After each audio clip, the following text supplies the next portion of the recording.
The gentleman from Kentucky is recognized. Mr. Chairman, I yield my time to Mr. Cloud from Texas. Thank you, Mr. Massey.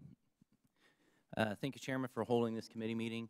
It's certainly an extremely important topic on the federal disaster and recovery response, including the 2017 hurricane season.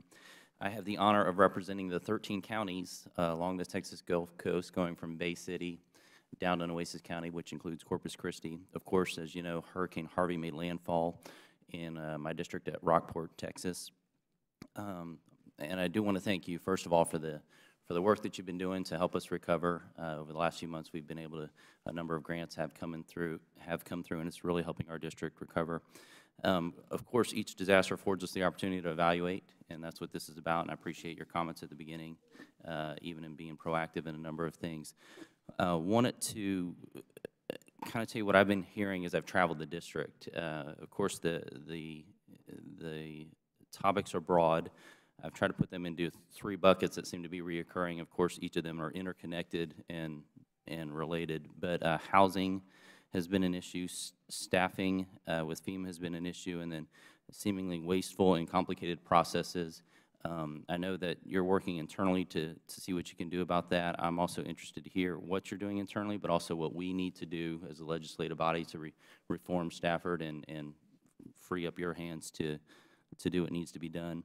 Also recognize that this is a team effort. It requires communities being involved. I think one of the successes we've seen while the process of recovery is ongoing in Texas has been the initiative that the people of Texas and communities and people across the country who've come and helped to participate, neighbor helping neighbor, churches getting involved, communities being prepared and involved.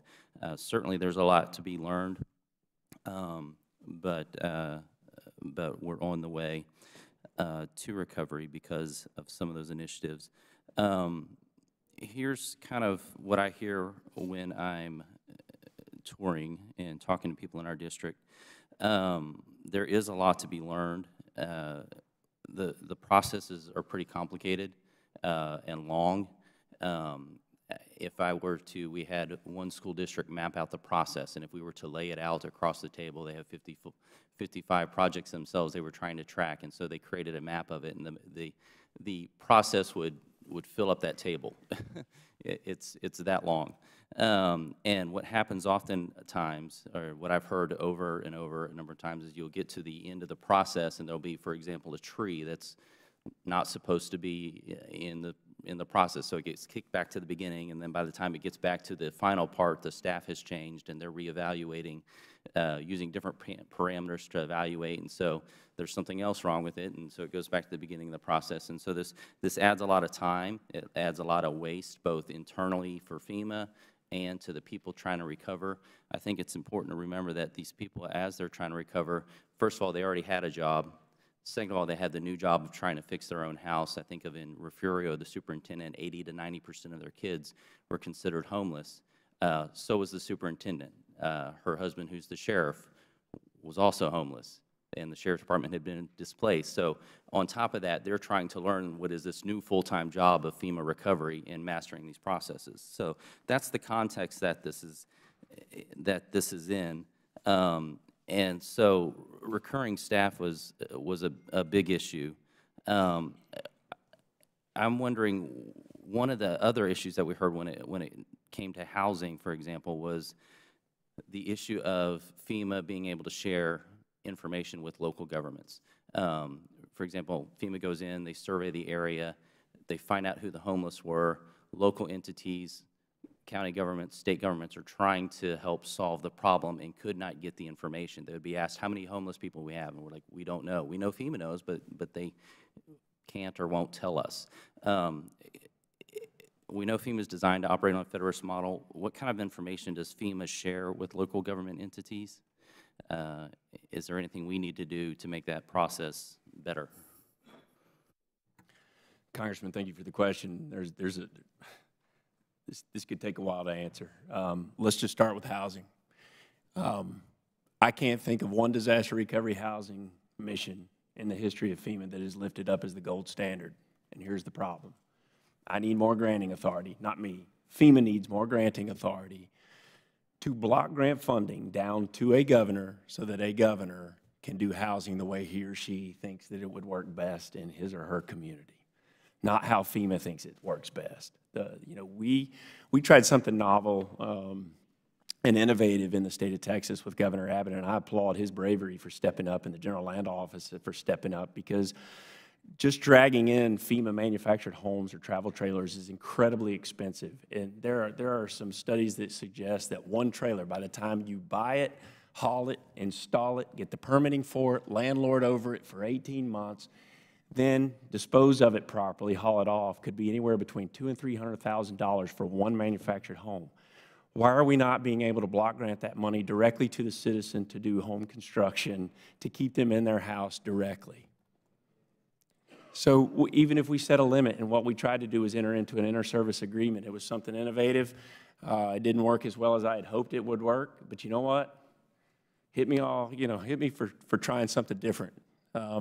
We entered into this agreement, and basically we were able, if I remember correctly, to provide $60,000 to those homeowners that wanted to take that option to do that direct construction. Imagine how much money we saved if we had to bring in those manufactured homes by doing that, and we kept those folks in their house. We've got to figure out more granting authority and become a block granting agency to push the money down to the GLO or to the governors to be able to do housing the way that they want to do it. Disaster recovery housing is totally broken because it's solely on my shoulders. There's no whole community effort in disaster housing. And if a governor like Governor Abbott has to follow my big, bulky, bureaucratic recovery 2 CFR laws when it comes to doing housing, then it's never going to move that quick. Help me. Get rid of the complexity. That's goal number 3 in our strategic plan. I can tell you how to do that. We're always looking to streamline. The other problem with disaster recovery is there's this myth that FEMA is the only agency that does and provides disaster recovery dollars in a disaster. I believe that there's about 17 different pots of money that comes down from the whole host of the federal government. And what we've never done is trained mayors, procurement officers, financial officers at the local level, or emergency managers on true disaster cost recovery. FEMA has to graduate from this myth that we're a lights and sirens type agency. You know what we do? We're disaster financial recovery managers. It's my job to come in and say, Governor, here's what you're entitled to. Here's how the money comes from all these different agencies, FEMA, HUD, SBA, whatever it is. Here's how to use it in succession to do the greatest good. But there's not one computer model that I can provide anybody that says, if you spend the money this way, we will become resilient, and we will never have to come back into your communities in Texas to do this again, because we've used this money correctly and we factored in mitigation and we did it right. That's the problem. How do you streamline this? There's too much of a time delay between FEMA's emergency housing and where HUD CDBG-DR funding can be used.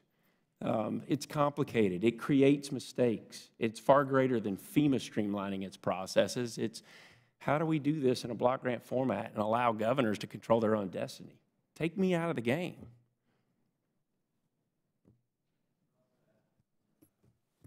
Gentleman yields back. The gentleman from Maryland.